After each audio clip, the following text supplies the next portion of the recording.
He's a member of the coalition, a lawyer. Mr. Wale Adewale joins us now. Thank you so much for joining us tonight. It's a pleasure. Thank you. What do you mean by a shadow cabinet? And what do you aim to achieve?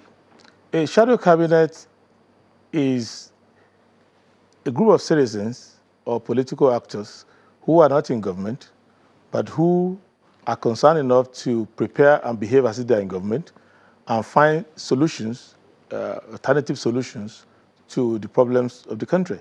So what we mean to achieve is basically to let the Nigerian people not equate the hopelessness of the present government with the hopelessness of the entire nation.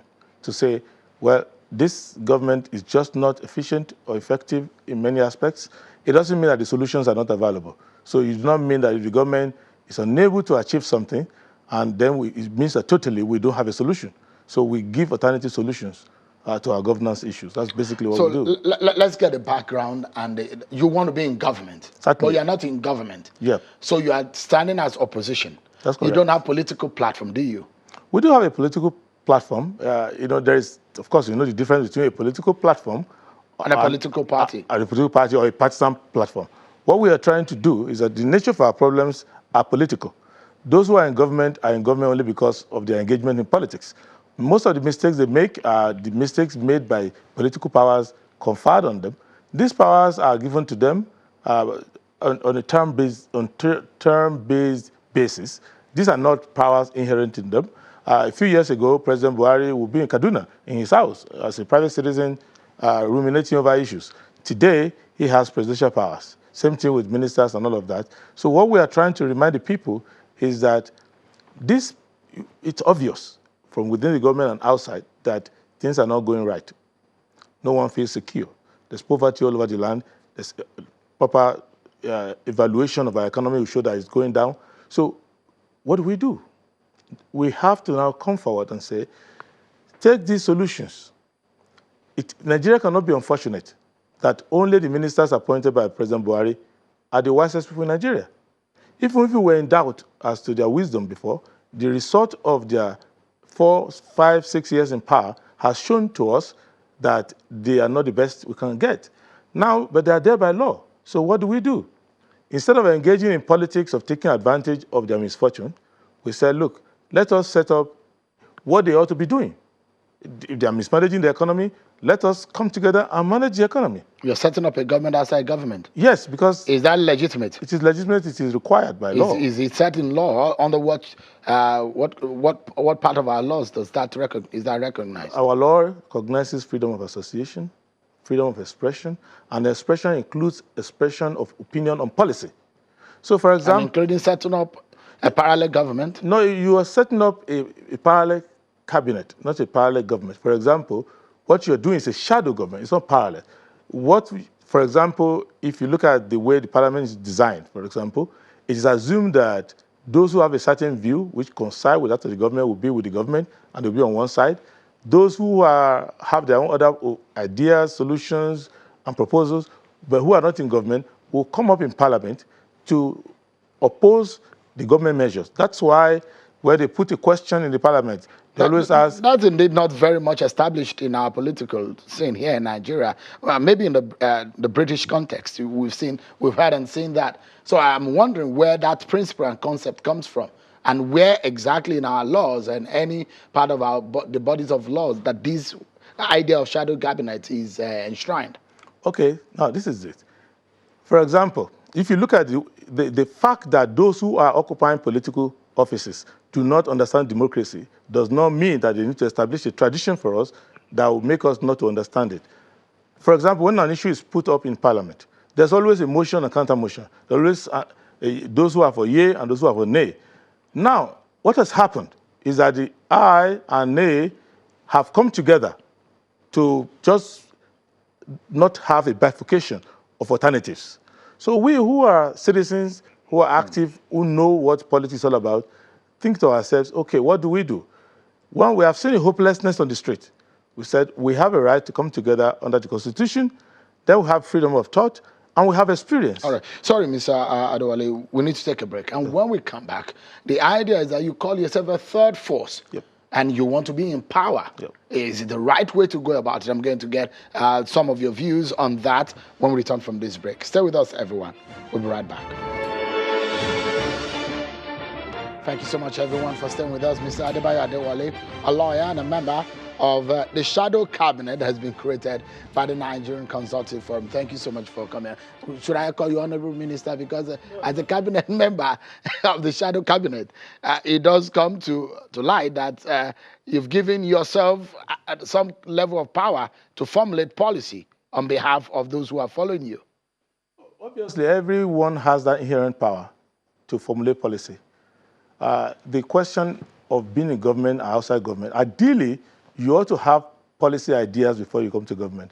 You will remember that when President Buhari came to power, and even previous government, they always lament that we never knew it was this bad. We didn't know what government was about. We didn't know what the problem was. We don't want to fall into that. What we are doing is to think ahead, because you must have alternatives to these problems. And many of these problems are very easy. So you don't become suddenly wise when you are sworn into government.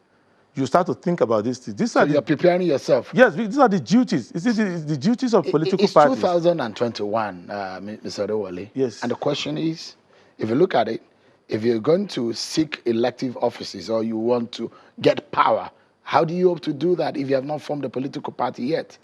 There are political parties. We are not focusing, this aspect of our activity is not focusing on the politics side. It's focusing on the governance side.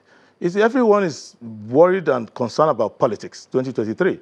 But for those who are traveling between Lagos and the north, from Kaduna to Abuja, who are being killed daily, for those who are dying of communicable diseases, for those who are hungry, and so many other problems, for those who have to survive the inefficiencies of this government, for industries that are collapsing because we are mismanaging our foreign exchange, for so many of these problems, if you tell someone who's buying staple food at 3 times their monthly salary, that your mind is focused on how to structure your party for 2023, it shows that you're not concerned. What we are trying to do here is to say we need to be alive before 2023.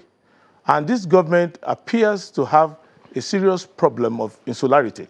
So if you don't give ideas and toss these ideas around in your mind and engage in these ideas, we are going to be in serious trouble. So many of the things we are doing as the shadow cabinet will be to propose solutions to places where they say there's no solution. You heard the Minister of Interior. He says, we've done everything that could be done, but the prisons are still being broken into.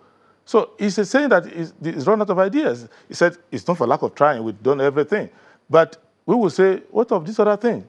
What of this other thing? You haven't done that. So our job is to come out. If you listen to someone like Tokwe Fashua, it doesn't have to be central bank governor or minister of finance before you know that he has present solutions. So we should not hoard these solutions to ourselves and say, well, it's not our government, let them collapse. If they collapse, we all collapse.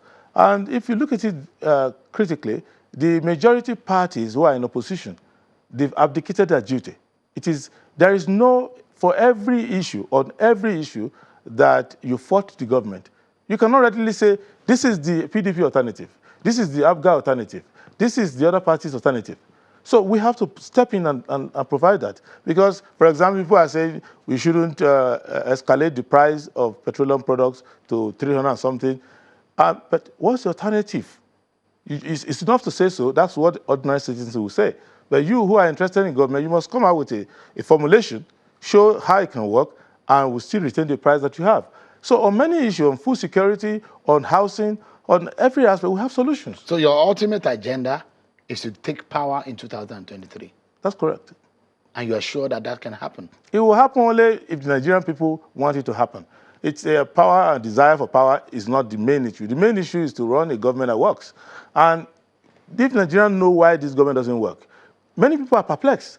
You need to know how people assume. There was a time there was a rumor by some funny elements that the president was no longer there and somebody else was there. Why did he have currency? Because people could not rationalize that a person whom they had known over the years, who has a certain character, who is incorruptible, who loves the poor, is presiding over this fiasco.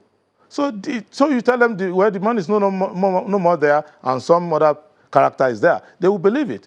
But we know the reason why What we are coming out tonight is to bring rationality into the question of our problem, to rationalize and say the reason why these folks can't balance the budget is that they don't know how to write a budget. So we'll be hoping to see policy statement from you in the coming days. Periodically. Right. And there's nothing, you cannot be effective in managing a political process if there is no balance, convergence between the knowledge that's available to, and the data available to the government in power and to the government that's possibly going to be formed in the future.